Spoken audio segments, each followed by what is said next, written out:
G'day and welcome to another video with Better Pics. Hope this finds everyone well. Just wanted to create a very quick video today looking at 3 ways to increase contrast within Photoshop. Generally speaking, when you're photographing in RAW or DNG, and sometimes with certain color profiles in JPEG, depending on how you have your camera set up, you can have quite a flat image that comes out directly out of the camera. So it's important to just increase contrast, obviously depending on the image and the result that you're hoping to achieve. But certainly increasing contrast can just help to give the image a little bit more strength, a little bit more punch, and hopefully give you a more positive result. Capturing and processing with a fairly flat image is nothing new. It was a option that was explored and used during film days and black and white darkroom, as well as color film, mainly because it just gives you more flexibility when you're looking at a high contrast situation. Now, the image that you can see here, it's not super high contrast, but there's definitely shadow areas and definitely highlight areas. And controlling those different areas certainly is of high importance, particularly at capture stage, so that you have maximum flexibility later on. But what that also means is that you end up with a fairly flat image. So it's important then to edit in a way where you are able to increase contrast and take control over the final result.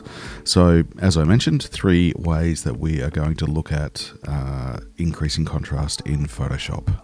So for these techniques that I'm going to demonstrate, they're all going to be using layer adjustments. So you will have heard me speak about layer adjustments in the past, in the fact that they're non-destructive and they give you a lot of flexibility during the edit process. So be sure to check out that content. So yeah, taking the layer adjustments approach gives you that flexibility and non-destructive workflow, which is always a good thing. So as you can see on the right hand side here, we have the adjustments, layer adjustments panel. If you can't actually see that, if you just head up to Window and Adjustments, then that will appear in your tab on the right hand side of the workspace. So make sure you have that enabled and you'll be able to follow through with your own adjustments using layers. So the first one that we're going to use is a curves adjustment layer. So if I just apply that, you can see immediately it puts a curves adjustment above the actual image. And the easiest way, well, there's a couple of ways actually, but the easiest way to increase contrast is simply to have 2 points dropping the shadow areas, which is that bottom right hand side, and increasing the highlights on the bottom left hand side, and increasing the highlights on the top right hand side. So you can see immediately, if I just reduce that box there, you can see immediately that that has increased the contrast of the image quite beautifully. It gives the color a little bit more intensity.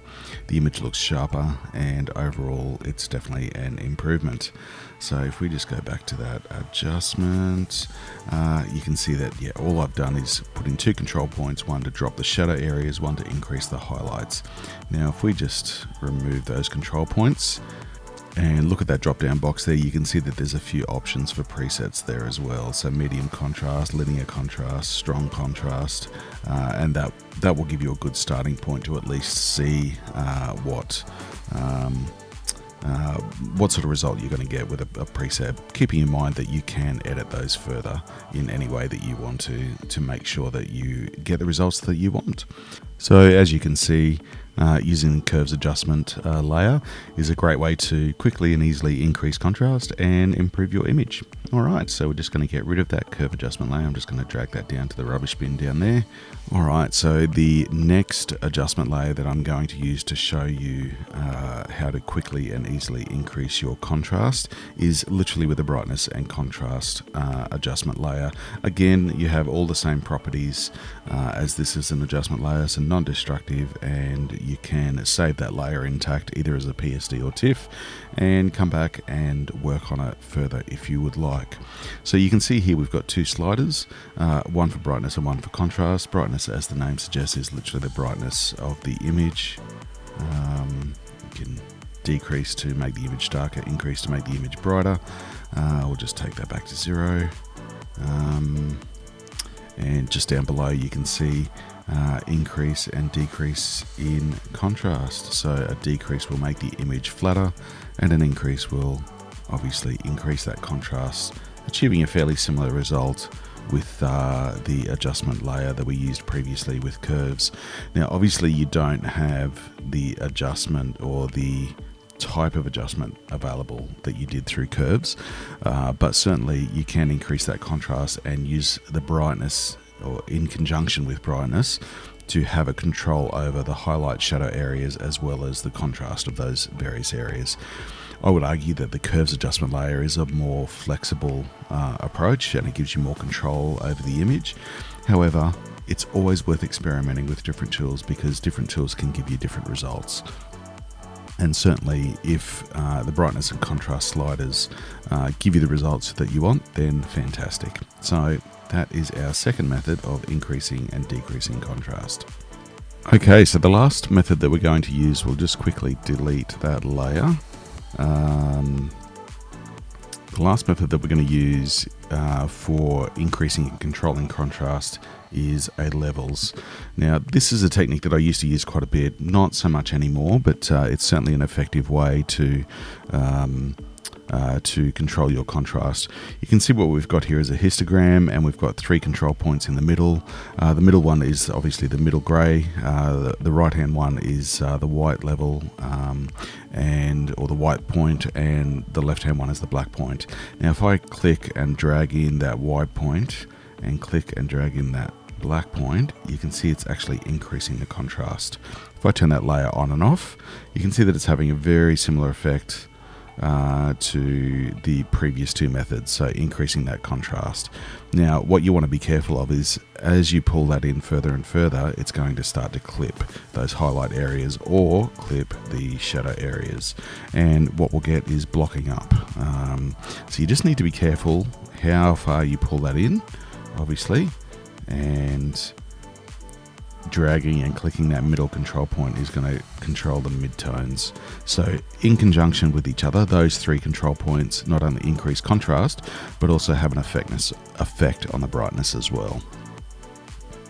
You can see that there's, as with the previous demonstration, there's some presets there as well. Increase contrast, so a few different options there. Again, it's a good starting point, but you can adjust to suit depending on which way you want to go. So that middle control point controls the grey point, so as we move it to the left further into the shadows, it's going to actually increase. You can see the brightness of the shadows there, and conversely if we take it to the right, it's going to decrease and make the image darker. Now the output levels down the bottom here, you can see you have 2 other sliders as well. For increasing contrast, they're not something normally that I would use, but you can certainly see that they actually affect the shadow and highlight areas, and as I drag those in, they're actually decreasing the contrast and giving us a flatter image. So my suggestion, if you're just looking at adjusting contrast of your image, then looking at those sliders up the top there for the white point and the black point is going to be the way to go. And you can see that the effects there are quite good, so it's certainly helped to increase the contrast. And as I mentioned earlier, you do have that control to set the grey point and make the image a little bit brighter or darker. Keep an eye out for a video coming up where I'll talk about the red, green and blue channels when I'm talking about levels. So you can make some color adjustments with levels as well, but I mean obviously today we're only talking about contrast, but certainly there will be a video coming out shortly that talks about the red, green and blue, and how you can adjust those levels specific to an image and make some color adjustments as well. So levels is quite a powerful tool, and certainly one that is worth experimenting with to see that you get the results that you want to. So as you can see, there's 3 really quick and easy methods within Photoshop to increase the contrast of your images. Obviously within Lightroom, Adobe Camera Raw and other editing platforms, there are other ways that you can work on those contrast levels. However, if you're looking at a quick contrast adjustment within Photoshop, then certainly there's, as you can see, some great ways to go. I hope this video has been helpful today. Thanks again for stopping by, and look forward to seeing you in the future. Take care.